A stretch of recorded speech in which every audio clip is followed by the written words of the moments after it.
Bom, para quem tem menos capital, eu acho que não faz sentido você querer entrar em ações que não têm liquidez em opções. Se você tem capital sobrando, você consegue diversificar. Para mim, eu sou até um pouco contrário ao mercado nesse ponto. Muito se fala sobre a diversificação, mas eu acho que a diversificação ela não se paga se você tem um capital menor. Não faz muito sentido. Você vai diversificar o quê?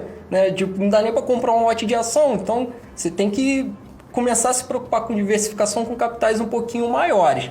E aí você pode ter, sim, né, uma carteira de ações de empresas maiores, large cap, uma carteira de small cap, uma carteira de empresas que você acredita que são para crescimento.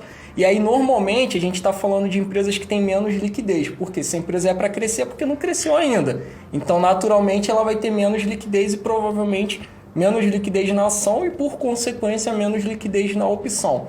Então, esse aí seria realmente aquele caso do investidor que está já com um capital um pouco maior e aí tem uma estratégia de carteiras e ele vai deixar uma parte ali do capital dele em ações que não tem liquidez nenhuma em opção.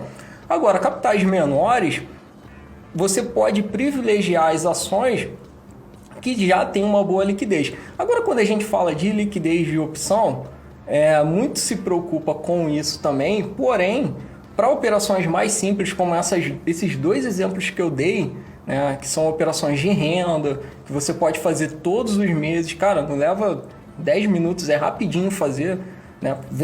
Você tem ação, vender uma call, ou você não tem ação, você vender uma put, é uma coisa bem simples de executar. E você pode fazer de operações de ações que tem um mínimo de liquidez, porque você só precisa fazer uma execução. Então, se tiver, eu vou vender um lote de 100 call ou 100 put, tem lá no book, é uma execução que você precisa.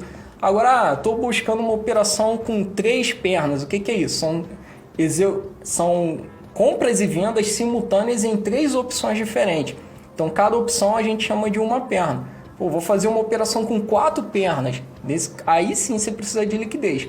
E aí a gente está falando de Petro 4, de Itube 4, a gente está falando de BBDC 4, a gente está falando de Bova 11, que são ações mais premium, que aí você vai conseguir executar uma estrutura dessa que é um pouco mais sofisticada, um pouco mais complexa, com tranquilidade para entrar e depois para sair também, porque também é importante ter saída nesse momento. Agora, volto a dizer, hoje em dia eu privilegio o simples, cara. Estou fazendo o mais simples possível. Operação, uma venda de call, uma venda de put, já serve ali para o mês inteiro.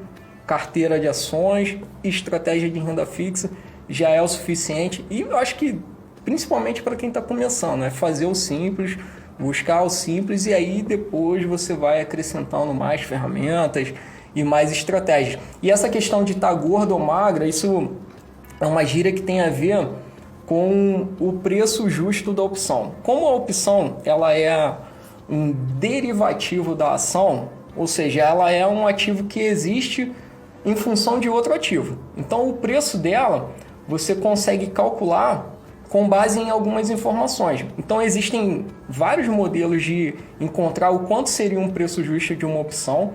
O mais adotado é o modelo Black-Scholes, inclusive é um modelo que recebeu o Prêmio Nobel de Economia, então é um modelo assim, bem sólido, amplamente adotado e reconhecido como algo que é justo, né? Para você encontrar o preço justo da opção.